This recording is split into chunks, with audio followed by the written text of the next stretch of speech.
Hello, everyone. Welcome back to GovInsider's Festival of Innovation. I'm Shirley, GovInsider's senior reporter, and I'll be your interviewer for today's Fireside chat, leading the government's RPA shift. Over the next half hour, we'll be discussing how RPA is transforming finance, HR, and procurement in Singapore's government. Leading this transformation is the agency Vital, which sits under the Ministry of Finance.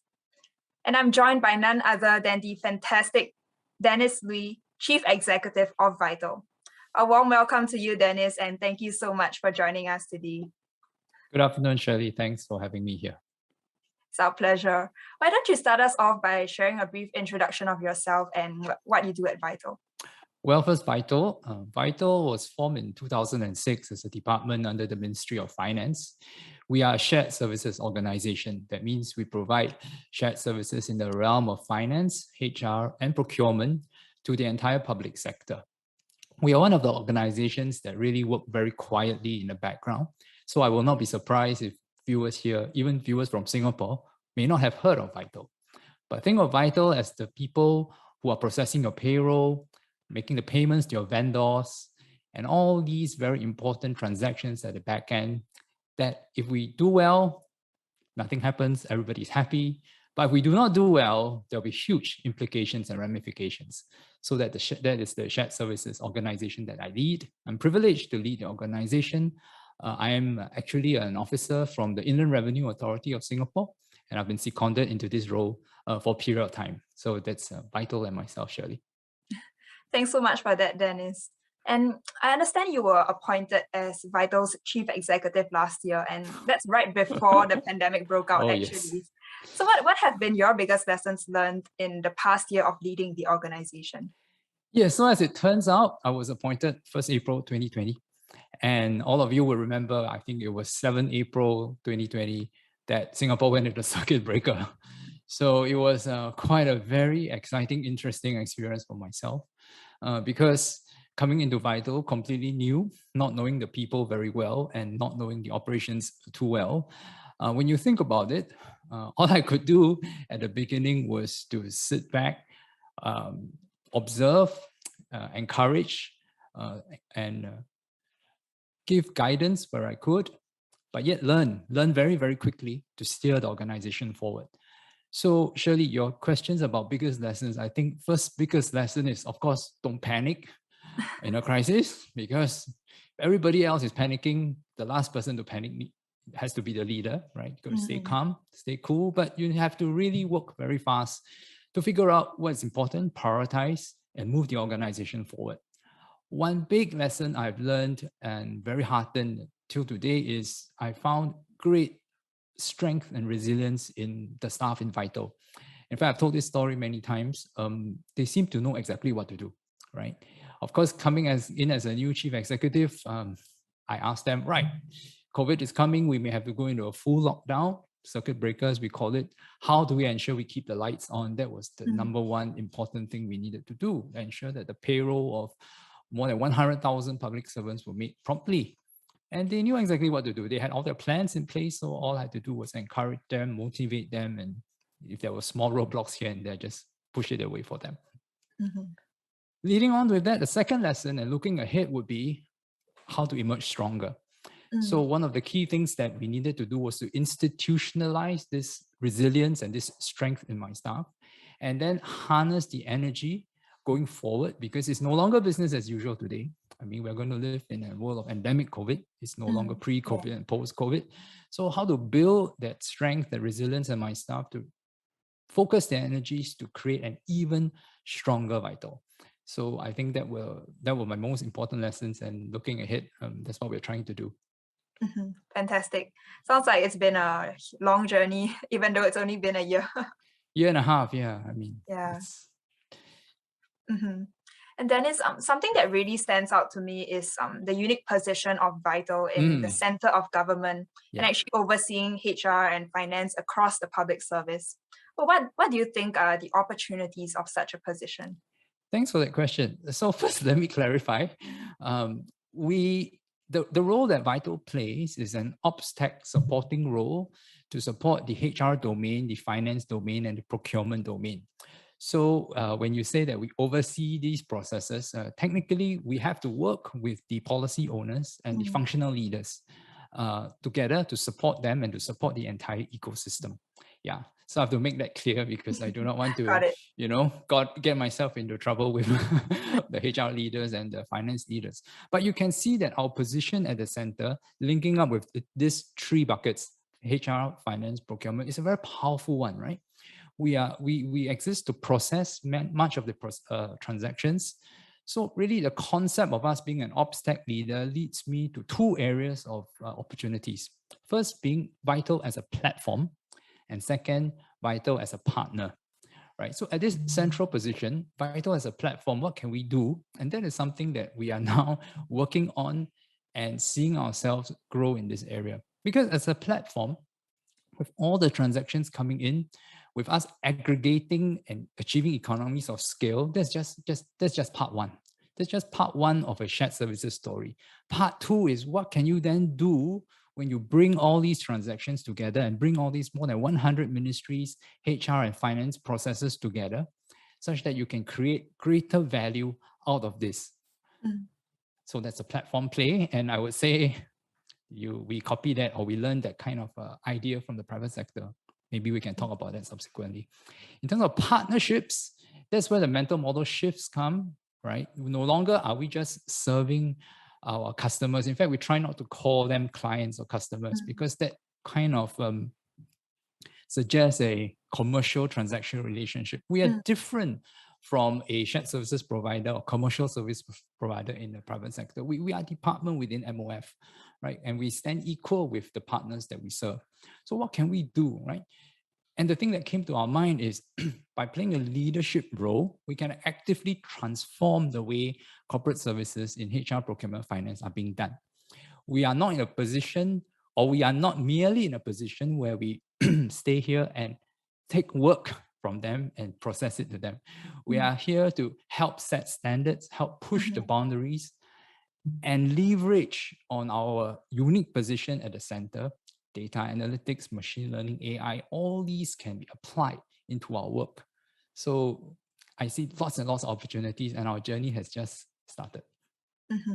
Definitely. Like what you said about Vital as a platform, sounds like a lot of the models that we're hearing, software as a service, cloud as a service, all these things that we're hearing in the private sector now. If I may just add that, yeah, it's an adaptation. It's an adaptation and something we learn and get inspired from what the private sector is doing. Definitely. And I want to go back to more on your partnerships with the private sector later, Dennis. Okay. But when you talk about, pushing the boundaries, I understand that Vital also got the mandate last year to become the government's robotics and automation lead for corporate services. Oh, yes. How has the journey been thus far? Do you have any interesting projects to share? Yes, I do, but perhaps I take one step back to clarify what this leadership means and how it is different when you apply the concept of platform and partnerships to it.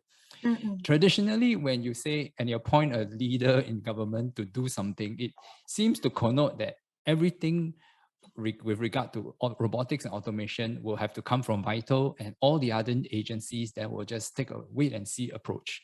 After all, is Vital going to do it? Let them do it first, and then after that, they can follow, they can adapt.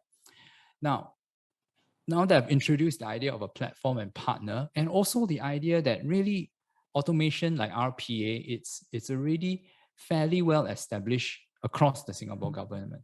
There are many agencies that have started, and in fact, are even doing well, even better than Vital in certain areas. And Ministry of Home Affairs is one example, I believe. They were interviewed not too long ago by GovInsider too. So the whole concept of this robotics and automation lead is we need to ask ourselves as a first question, how do we harness the collective good work done by more than 100 public sector agencies, bring them together in a platform so that we can cross-learn, we can collaborate and co-create new ideas. So if you think of it from a platform, in a way, we are no different from some of these incredible shopping platforms and search engines, right? Something as simple as creating a robotics and automation hub as well as a portal in at the center of government where all the agencies can come in, share use cases, share RPA scripts is already that powerful to start with, right? And that's what we are doing. In fact, we already have what we call an RPA bot library for the entire public service. And we are trying to expand that into what we call robotics and automation hub, where we want to extend beyond RPA. So with the partnership concept, I would also say, and I've been telling my staff, that let us harness the creative energies of our colleagues from other parts in the public sector and come in and create that platform for them to showcase their work. Now, this is something I feel quite passionate about. You see, in every agency across the public sector, in fact, any agency in the private sector, you always have HR department, finance department, procurement, they're doing work, right? But the mission of the agency typically is something else, right? So if you're a big firm selling products or selling IT, all that, you have huge, the center of gravity in every agency will be the core mission. No different in Singapore government. The center of gravity of all the different ministries and stat boards are their core mission. HDB is to build flats, NEA, LTA, all these are very well-known statutory boards that Singaporeans know. But behind these agencies, there must be a strong team of corporate support, HR, finance, procurement, and Vital can play that role to lend them. They're all doing good work. I'm so proud of them. But give them the platform to come together, right? To share ideas and to do even better and to get inspired by one another. Simply put, we don't really have to reinvent the wheel. We learn from the private sector and we learn from amongst ourselves as well. So I stress that as one of our roles in this robotics and automation lead, because there's just so much being done, but not enough of it being shared, at least in this HR, finance, and procurement domain. Second part will be then, all right, we need Vital at the center to also champion some of these changes that we want to bring in through the use of technology, right? To bring in, for example, cloud computing, more usage of cloud to do data analytics. Some of these, when I talk to the various agencies, they have ideas, but because you're all on your own, it's a little bit difficult to pull together the investments or to do the project on your own, unless you're a very large ministry. But for the rest of us, I think Vital as a platform can help. And once we create something at the center, it can be then scaled up for use by the rest of government. So this is the type of projects, and these are the type of ideas we have as a robotics and automation lead. And once we put the structures in place and fire up the excitement and inspire the people, I believe lots and lots of new ideas will come about, because many of these technologies and many of these methods are out there. That's why I so happily accepted your invite to speak at this the Festival of Innovation, because it's about public-private partnership, about understanding what's available in the private sector that we can then adapt and bring in to the government as a whole. Thanks, Shirley. Definitely. It sounds like Vital is really the connecting point between multiple different ministries to sort of share best practices on RPA and automation. Yeah, and Dennis, we do have a question from the audience about how Vital actually facilitates collaborations between like different ministries. Perhaps do you have an example to share to help our audience members with that? Well, if the member is speaking, if the member is from the public sector or civil service, just come talk to us. It all starts by talking to us, because we know what's happening across, right? We are going to roll out, we have an RPA board library where we're going to roll out a much wider scale robotics automation hub where we're going to put use cases, we're going to put exciting technologies that your agency can tap on. But my people are so excited to talk to partners that come talk to us, because we also want to understand your needs.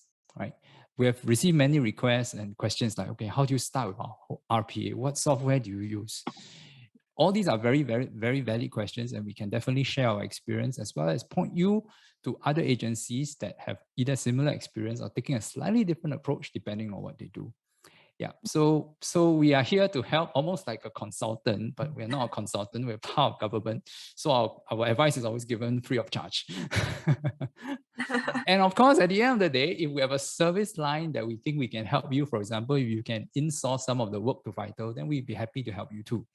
But come from the belief that a lot of robotics and automation work in the corporate corporate services domain, HR, finance, procurement, has to be done still at the agency end, because to provide the end-to-end services for every part of HR, finance, for example, right? Mm-hmm. There will be parts, typically the higher value-added strategic parts of HR and finance that ought to be with the agency and ministry, right? But there are many transactional roles and many other kind of mundane, repetitive tasks that if you are facing a problem, it's very likely that somebody else in the whole ecosystem is facing the same problem. Mm. So let's not reinvent the wheel. Let's come together. Let's talk. Let's ask one another to use cases across, and let's learn and push the boundaries forward. That's what I mean by Vital as a platform. First, we need to start talking and build the strong networks. Definitely. And Dennis, perhaps for the benefit of our audience members outside of Singapore, even the private sector that is tuning in today, would you be able to share some advice or tips for these governments or companies that are looking to implement RPA within their organization? Right. If you look at RPA per se, and I know this whole Fireside chat was about RPA, but really RPA is just one technology amongst many things, right? If you look at RPA per se, I think we need to dream big, but we do need to start small and act fast. So I think in many agencies I've been to, talked to, and looked at, everybody started small by experimenting with various programs, right? But the technology and the landscape out there is evolving so fast, right? Within the past 3-4 years, I've seen the product started off as something really quite complicated. You had to send the staff to 2 weeks or 3 weeks of hardcore training, programming before they could get used to it. And now you are seeing more type of low-code solutions. You are seeing more use cases. You are seeing scripts that can be more easily reused. So yeah, I think now is the time, right? If you haven't started, because if you had started 5 years ago, you and I will all be commiserating just how hard it is. But now I can hand on my heart and tell you it's much easier now, because the solutions that are being rolled out today are far easier to use. And yeah, just start.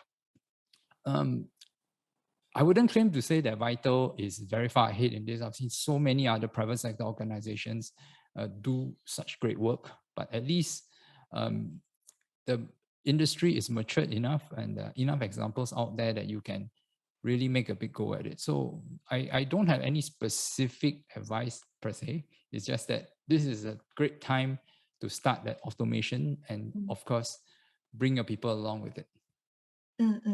Definitely. And Dennis, what I've gathered from our conversation so far is that you're learning a lot from the private sector, and that's something that I wanted to touch on today. How is Vital actually partnering the private sector in your journey as a shared services arm of the Singapore government? Well, we see ourselves taking a leadership role in exploring technologies that will benefit the HR, finance, and procurement domain, right? We see ourselves in an experimental role and as a platform role. So I'll give you one specific example, realm of HR. It's not appropriate for me to name any names here, but we looked at our HR processes across the whole of government and realized that, yeah, despite of us rolling out new ERP systems, the entire process on recruitment still seemed to be very manual and labor intensive. Why? Everybody sends us CVs, right? I mean, your CVs can be PDF and Word document, but they are still individual documents. The HR recruiter will sit there, you put it in a portal, I have to download 100 CVs for a job, let's say, and then after that, you have to figure out whom you want to interview. And there's just a lot of work doing the sieving, the screening, after that, trying to figure out and the relevant processes. So if you ask yourself, which are the processes that can be streamlined and which are the processes that really require human, you realize that a lot of it at the beginning end could perhaps be automated. Better still, using AI to sieve out in advance, so that even at the recruiter stage, when he or she looks at the results, they can start to figure out, right, who may be a better candidate. These are all things we have in theory in our brains, and we go out and scour the industry, and hey, there seems to be very interesting technologies, typically cloud-based, that we could use. So we have started a pilot with a firm, and at our end, we front it, but it's not just a Vital pilot. We actually brought on board about 7 other public sector agencies to do this pilot, to test, right, the concept of whether this cloud-based solution can really speed up and make it far, far more efficient. And in order to shorten our recruitment times, right, in order to allow us to use artificial intelligence and machine learning to do the work better. So to free up the HR officers' precious time instead of sieving through tons and tons of CVs to really focus on the candidates that make the most sense. Will that work? I'm not sure. But if you talk to me in another 6 months to 9 months, I probably will be able to tell you a better answer. So that is one very powerful role Vital can play as a platform, because we know the pains across. We're able to curate and put together the use cases. And even if there's no immediate technology that's available, then our role is almost like a hub. I would call it an innovation or a use case hub, right? We are here, we have all these issues. I really open and welcome the private sector with all the wonderful technologies you have to come pitch to us, right? To tell us what your technology, what are the pain points they can solve. Also bearing in mind that in the private sector, many of them face similar pain points, right? In procurement, and finance, and HR. Tell us what problems you have solved in the private sector. And that will allow us to make the connections and the platform, because we are the central agency for shared services now, but we don't claim to have any technology, right? Because I don't build stuff or create stuff, but we can play that role. And that's very important, because if you don't translate our needs and use cases and apply it to the appropriate technology, then it's not going to work.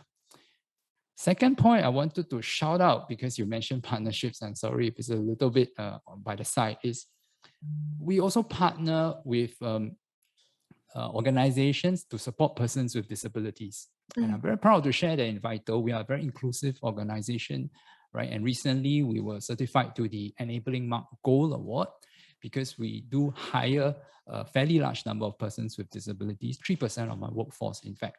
And I would say this is only possible through close collaboration, right? With the Autism Resource Center, with the Society for Physically Disabled, with SG Enable, and all these other organizations, because we learn to curate, we learn to create the conditions where we can create meaningful jobs, right? Valuable jobs for persons with disabilities. So this is yet another example of why Vital and how Vital can be successful as a platform. Definitely. Thanks so much for sharing that, Dennis. Wanted to go back to something that you mentioned very briefly earlier, about how you're planning to bring your staff along in this journey as you adopt more technologies. Oh yes, it's my favorite yes, topic. I understand that as many agencies look to adopt different technologies, the talent gap is a very real and pressing issue. So how are you actually training your staff to keep up with the rapid digitalization that we are seeing today? Thanks for that question. So that leads me to my third P. So earlier on, I talked about platform, partnerships. So you must always have a third P. It's called people, right? People. Without good people, the organization is nothing. Every leader needs to know that, realize that, and therefore you need to invest and make sure that people come along with you and then get the correct training. So I think over time, the people invited understand the need for change. And in fact, I'm excited, I would think, about the change, because no longer are we transactional in nature, right? We are there as a central agency to provide more value, to create more value for the ecosystem. Then the question now is, what skills do they need? What training do they need? So since at least it has been 2 to 3 years ago now, we've been asking that question. So internally within Vital, we do have what we call a shared services competency framework. And within this framework, we have made sure and identified the areas of competency that we need to upskill all our staff, including, for example, areas like data analytics, right? So it's a very systematic way. We carve out and analyze the kind of roles our officers need to fill going forward in this new environment. And then we curate and design and send them all back to school. So just to share, the first area of gap or needs, training needs we identify that we urgently need to ramp everybody's up in terms of skills was data analytics, right? Because at the center, we deal with lots and lots of data transactionally. So in the past, if you are just dealing with it transactionally, it doesn't really matter. You don't really need to analyze the data. But as a platform, if you're getting data from more than 100 agencies, There's so much untapped resources. So we have sent, or in the process of sending all our officers back to school, we have collaborated with a local tertiary institution. Officers are either going for a specialist diploma in data analytics or a certificate in data analytics, specially curated for them. And it's not easy because there are always demands on operations. So operations managers will say, no, I can't, I don't have the bandwidth, I can't send my officer, right? So we do have to try to spread it out and also sometimes hire additional resources to help it over time. I share that because you definitely need management attention to this. And the first run of the certificate of data analytics has been fantastic. They even did a data hackathon, which was amazing. Wow. And the hackathon, one team actually used a cloud-based analytics solution where they took some data, put in the cloud, learned some model, and they came up with a predictive model in 2 days. Mind-blowing. So trust that your staff have a lot more that they can give, as long as you give them the opportunity and you create opportunities for them. Fantastic. That's really exciting. And Dennis, we're just reaching the final minutes of our chat today. So if you could sum it up in one sentence, what would you like to say to all of your vital staff and colleagues from the public service who are tuning in right now? Any words of encouragement?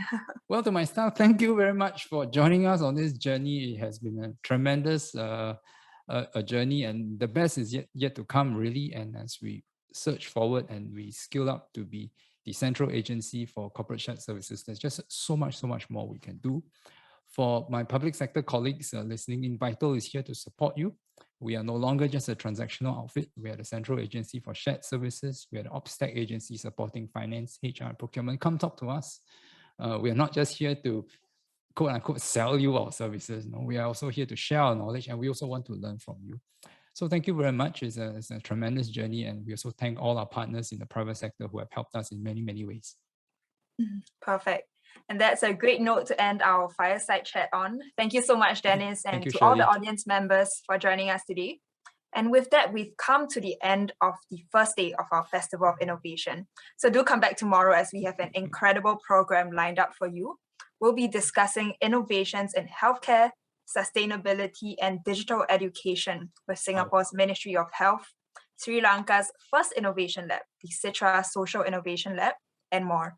We hope to see you there.